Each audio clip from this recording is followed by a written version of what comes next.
And they say, "Hey, bro, how you going?" "Hey, brother." They say, "Brother." So it's a, it's a, yeah. He's the uncle. Wow, so sweet, huh? Yeah. So yes, it welcome them into the family, right? You're part of the family, so they give them a name. Yeah. Yeah. Yeah. Exactly. There was a particularly close relationship between the Kazi's family and the family of Sachimata, who was um, Nilamba Chakravarti. But yeah, there was a particular. So in that case, in that sense, so it wasn't a familiar, like we would say. He wasn't related by blood, but he was in that sense. It's very common in India too. You know, you'll talk to someone and say, oh, who's this? It's oh, he's my brother. And then, after some conversation, it comes out, oh, he's from the same village. So he's my brother. But in the West, it's more like, he's my brother or he's not my brother. It's more, anyway, it's a different thing. It's very nice culture. So he's calling him my dear maternal uncle, right? Mama. Now, isn't it? Is it in North India or South India, Bobby? They say mama. Oh, both. Mother's side uncle, yeah, both North and South. Huh? Everywhere. So mama. Yeah, so here's Bengali, you can see. So the same word is used now. Mama will be the maternal uncle. So he's affectionately talking to him as a family member. Right, text 173. In your city, there is always congregational chanting of the holy name. So he says, Tomara Nagare. So even more, he's kind of praising him, right? He's praising him. This is your city. You're the great leader. This is your city. A tumultuous uproar of music, singing, and dancing is always going on. As a Mohammedan magistrate, you have the right to oppose the performance of Hindu ceremonies, but now you do not forbid them. I cannot understand the reason why. Text 175, the Qazi said, does anyone know how many texts I'm meant to read here? Oh, 187, okay. Oh, I've still got 10 to go. Excuse me. Okay, text 175. The Qazi said, everyone calls you Gora Hari. Please let me address you by that name. Kindly listen, O Gora Hari. There's significance there that he's addressing him by the spiritual name that his followers give him, rather than Nimai Pandit. He call him Gora Hari. Kindly listen, O Gora Hari. If you come to a private place, I shall then explain the reason. So he's obviously, the Qazi doesn't really want the whole community, and especially the Muslim community, to hear what he's about to tell. The Lord replied, all these men are my confidential associates. You may speak frankly. There is no reason to be afraid of them. And also, there was like 100,000 people at his doorstep, so he was like, maybe we'll go to some other place in private. He was obviously feeling a little lot intimidated with so many people come. So the Qazi said, when I went to the Hindu's house, broke the drum, and forbade the performance of congregational chanting, in my dreams that very night I saw a greatly fearful lion roaring very loudly, his body like a human being's and his face like a lion's. While I was asleep, the lion jumped on my chest, laughing fiercely and gnashing his teeth. Placing its nails on my chest, the lion said in a grave voice, I shall immediately bifurcate your chest as you broke the mridanga drum. You have forbidden the performance of my congregational chanting, therefore I must destroy you. Being very much afraid of him, I closed my eyes and trembled. Seeing me so afraid, the lion said, I have defeated you just to teach you a lesson, but I must be merciful to you. On that day you did not create a very great disturbance, therefore I have excused you and not taken your life. But if you perform such activities again, I shall not be tolerant. At that time I shall kill you, your entire family, and all the meat eaters. After saying this, the lion left, but I was very much afraid of him. Just see the marks of his nails on my heart. Wow. After this description, the Qazi showed his chest. Having heard him and seen the marks, all the people there accepted the wonderful incident. So, who was it? Was it in a dream? That very night I saw Aurora, in my dreams, yes. So who came and paid a visit to the Qazi in his dreams? Shringadeva Bhagavan Ki Jai. Okay, so, and he actually had some marks on his chest.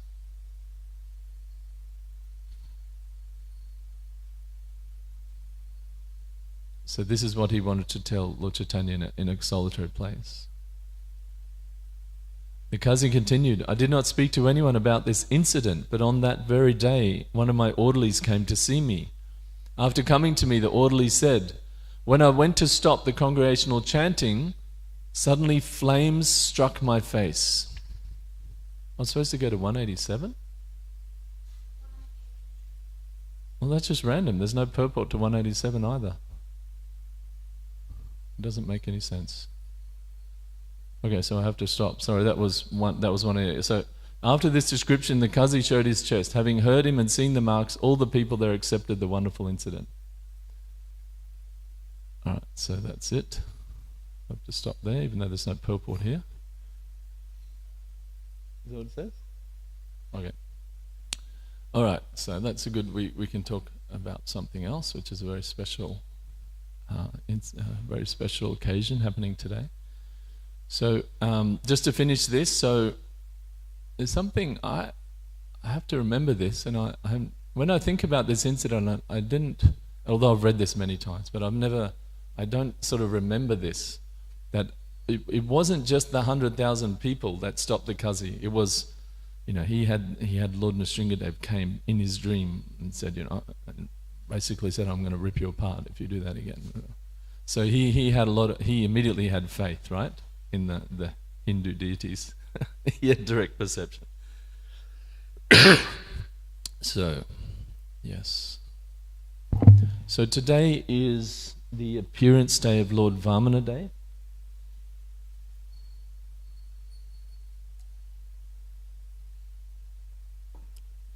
So Vamanadev, as we know, is one of the Dasha avatar, 10 main avatars of Krishna, Vishnu.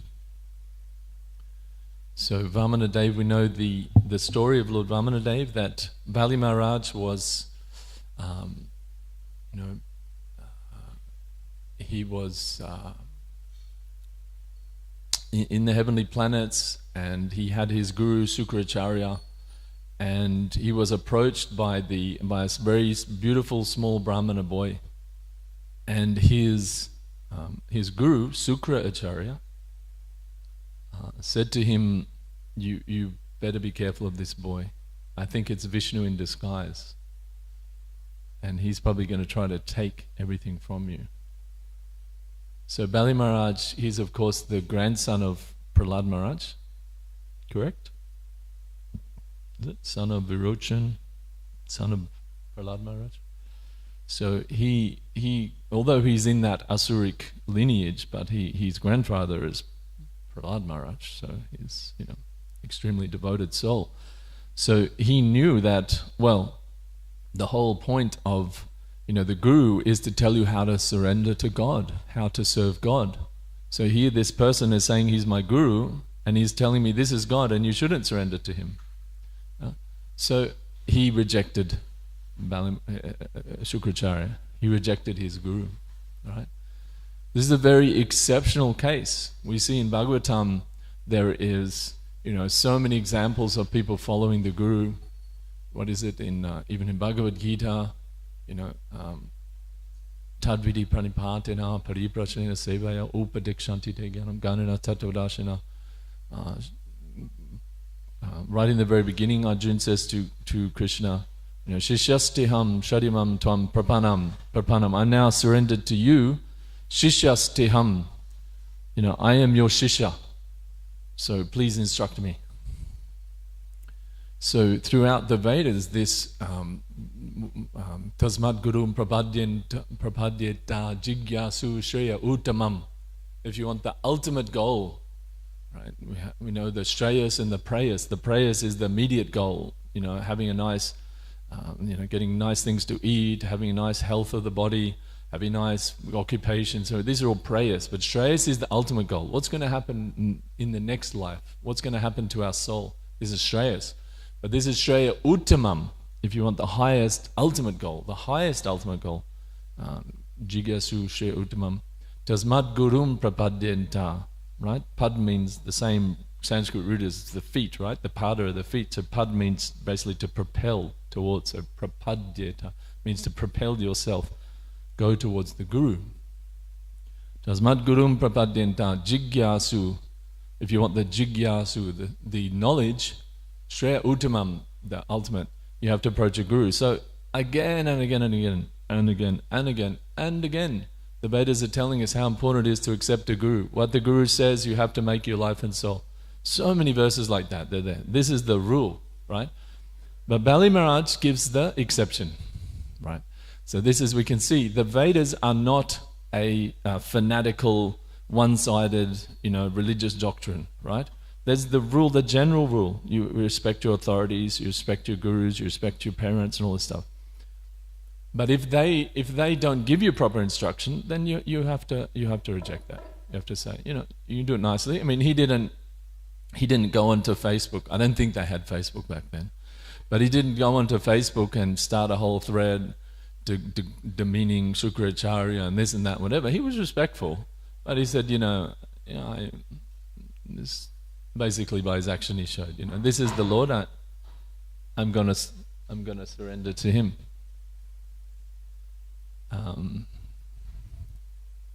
So this is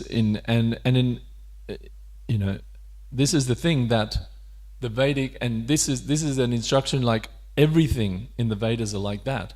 There's the ideal, and then there is, okay, how is it applied in our life, in down here in the world? This world is an imperfect place. Bhaktisiddhanta Saraswati said it's not a fit place for a gentleman or a lady. So even the perfect knowledge, when we apply it to an imperfect world, it may need some adjustment. That's why I feel like the letters of Srila Prabhupada are very instructive. The classes, of course, everything very instructive. But in the letters, we can see Prabhupada applying the philosophy in real time with real people, with his disciples, So the philosophy is, this is the ideal, we never do that, you have to do that. But either the letters, or you can read those, you can hear on YouTube this, what's it called, Following Srila Prabhupada is one, and also Remembering Srila Prabhupada is another, where his disciples talk about the personal instructions they got from Srila Prabhupada about how to apply the philosophy. So here Bali Maharaj is doing this in real time. Vamana avatars come, and Shukracharya, his guru, said, don't surrender to him, he's Vishnu. And he said, what? He's Vishnu, and you're telling me not to surrender him? You're not my guru anymore. There's a guru meant to tell me how to surrender to God. You're telling me not to surrender to him. Then you're not my guru. Interestingly, in Vedic astrology, if anyone's studied a bit of that, Shukracharya is the planet Venus, okay, and Vamanadev is the planet Jupiter. So of all the planets, I'm just bringing this up because it's relevant in this particular pastime, but all of the planets have different varnas in Vedic astrology, and Jupiter and Venus, they're the two Brahman planets, the two Brahmans. But we can see Jupiter, Vamanadev, is the spiritual Brahmana, and Shukra is the materialistic Brahmana. Shukracharya is Venus. So it's the materialistic enjoyment, materialistic creativity and so forth, whereas Jupiter is the represents spirituality. So interestingly, in this pastime, these two representatives are there. So Vamanadev, he of course we know he was a very small Brahmin boy, and he said to Bali Maharaj, I want you to give me some donation. Bali Maharaj said, I'm the king of everything now, I'm the king of heaven, I'll give you whatever you want. He said, no, I just want 3 steps of land. He said, 3 steps of land? He said, I'll give you 3 million steps of land. No, I only want 3 steps. Okay, fine. So with 1 step, he took and he covered the whole world. With another step, he covered the whole universe. And then that was the whole of Bali Maharaj's kingdom, was the whole universe. So he said, where do I put my 3rd step? And of course, famously, we know Bali Maharaj said, you put that on my head. Okay, I am now your surrendered servant. So very beautiful pastime, and we can read that in Srimad Bhagavatam. Today is also the appearance day of, is it appearance or disappearance? Does anyone know? Of Jiva Goswami? Maybe Sajjan can have a look. It says on the board. But either way, it's the appearance. I don't have my phone here. Appearance day, it is. Wow, he appeared on the same day as Vamana Day. So Jiva Goswami was one of the 6 Goswamis of Vrindavan. These were the direct followers, the first generation followers of Sri Chaitanya Mahaprabhu, who went to Vrindavan, and on the order of Sri Chaitanya, they established all the temples of Vrindavan. Right? We know that when Sri Chaitanya Mahaprabhu went to Vrindavan, he discovered so many places, just like Radhakund. It was not manifest at that time, right?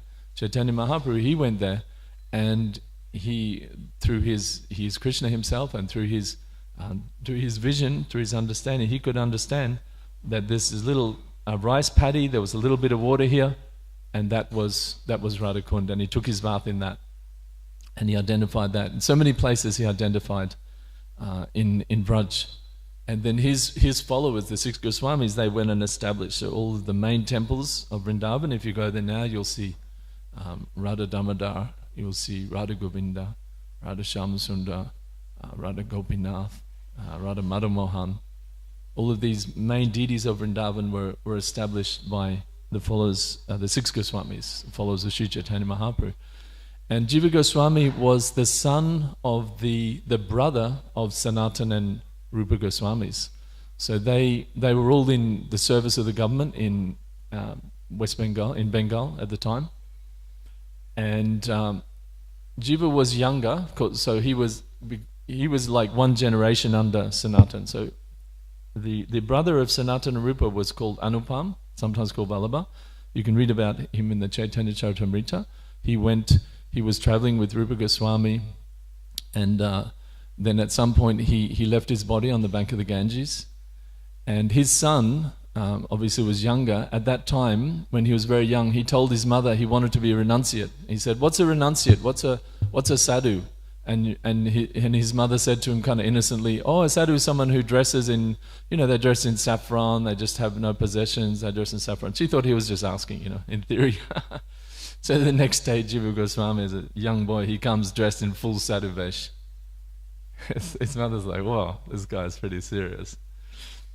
So of course he was from very young age, completely a spiritual personality, dedicated to the service. He had a dream where Krishna and Balaram came to him in the dream and then transformed into Gaunitai, and they gave their blessings. And after that he went to Navadvip, and he was taken on Navadvip Parikrama by Sri Nityananda Prabhu himself.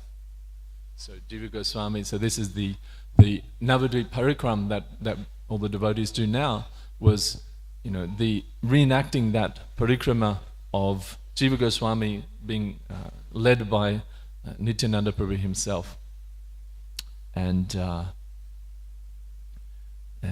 So then he was also instructed by Nityananda Prabhu in the philosophy, and then he went to Vrindavan. He went to Varanasi for some time. He took he took instruction in all the scriptures from the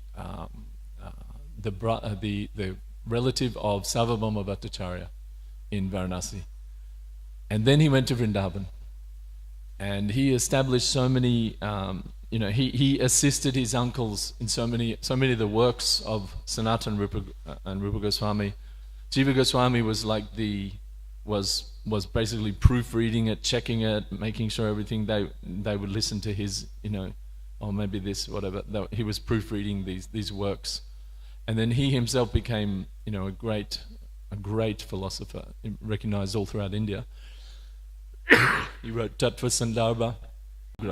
So he was in Agra. He wasn't that far away, and so he had a close relationship. So he would go